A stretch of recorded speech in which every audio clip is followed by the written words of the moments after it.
네, 주진우 의원입니다. 헌법재판소 사무처장님, 예. 저는 대통령 탄핵소추문에서 내란죄 등 형사범죄를 모두 제외함으로써 완전히 별개의 사건, 즉 완전히 다른 탄핵소추문이 되었다고 생각합니다. 탄핵소추문에서 핵심 내용, 또 특히 중요한 내용이 제외될 경우에는 이해 상대방인 대통령 측 변호인단의 동의를 받아야 하는 건 물론이고, 이걸 없앤다면 새로운 탄핵소추 결의가 필요한 것은 법리상 저는 명백하다고 생각합니다. 지금 민주당이 주장하는 것처럼 내란죄는 빠졌지만 내란 행위는 남아있다. 이건 개변입니다. 일단 이 말 자체로 이해가 되지 않습니다. 내란죄는 법 조문에 따라서 국헌을 물랑케 할 목적이 있는지 여부를 판단하기 위해서 사건에 이르게 된 동기, 경과, 실행행위, 결과 등을 다 종합적으로 판단해야 하고, 그 과정에서 당사자의 반대 신분권 등도 충분히 보장되어야 하는 것입니다. 기본적으로 내란죄는 성립 안 하는데 내란 행위가 성립한다든지, 내란 행위가 성립하는데 내란죄는 반대로 성립하지 않는다든지, 이런 경우가 있을 수 있습니까? 그리고 내란죄가 성립하는지, 또 그것이 탄핵 사유가 되는지 따져보자는데 왜 이걸 권한도 없는 탄핵소추 대리인단에서 빼는 것입니까? 저는 그 탄핵소추 대리인단의 김진환 변호사가 그 의도를 적나라하게 보여주는 말을 했습니다. 내란죄는 증거조사를 엄격히 해서 소송기간이 길어지면 국가적 위기도 길어진다, 이렇게 설명했어요. 근데 이 말은 무슨 얘기냐면, 내란죄 관련해서는 엄격한 증거조사를 하다 보면 헌법재판이 길어질 수 있기 때문에 이걸 빨리 해야 된다는 뜻으로 읽히거든요. 즉 탄핵재판의 스케줄을 임의로 앞당기기 위해서 당사자가 다툴 권리를 박탈하는 측면이 있는 겁니다. 탄핵은 기본적으로 법령에 중대한 위반이 있을 때 이걸 따지는 절차입니다.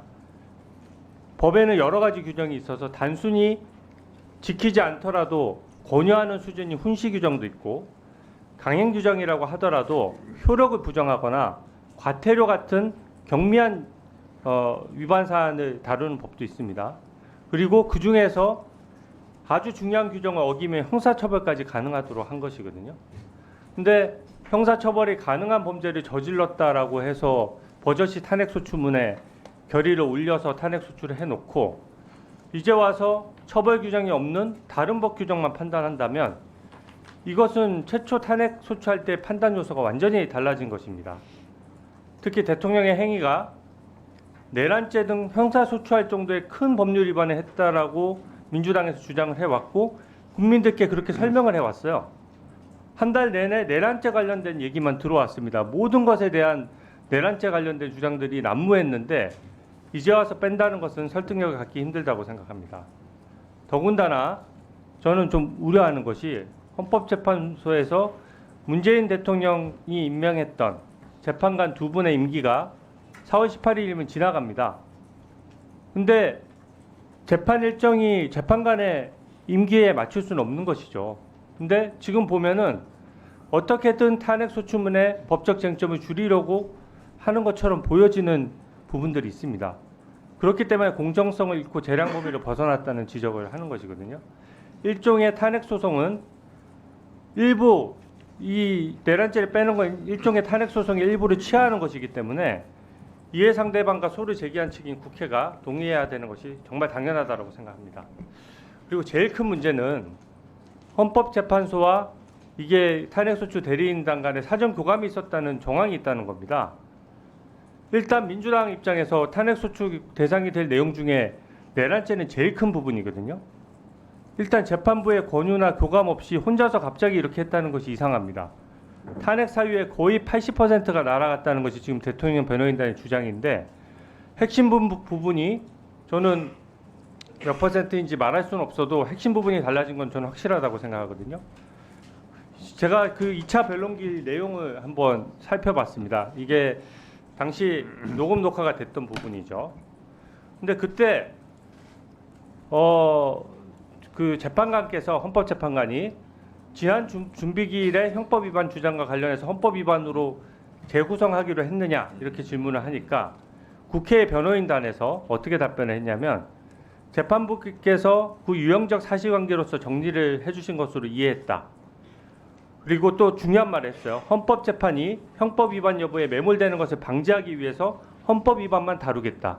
이 말은 뭐냐면 형법 위반 사건을 다루다 보면 재판이 늦어지니까 헌법 부분만 다루겠다는 뜻이거든요. 근데 그 빨간색 글씨에서 보다시피 그 탄핵 소추를 담당했던 이 경험 많은 변호사가 그것이 재판부께서 저희에게 권유하신 바라고 생각하고 있습니다. 그러니까 이 변호인은 그렇게 느낀 거예요. 변론 준비기일이나 내용이나 여러 가지 소통 과정에서 재판부께서 재판부가 그 형사재판은 너무 길게 걸리니까 헌법재판으로 다뤄서 형사적인 처벌 여부에 대해서 판단을 안 하는 것이 좀 유리하겠구나 이렇게 생각을 한 것입니다. 그리고 다음 페이지 보여주십시오. 이걸 보면 지금 이 탄핵소추 대리인단의 말이 있은 이후에 바로 헌법재판관이 정리를 합니다. 개헌과 관련한 일련의 행위가 내란죄, 직권남용죄, 특수공무집행방해죄, 형법상의 범죄에 해당한다는 주장은 철회한다는 그런 취지냐고 바로 확인을 하니까 또 탄핵소추 대리인단에서 지금 사실상 철회한다는 주장입니다라고 해서 바로 다 정리를 하거든요.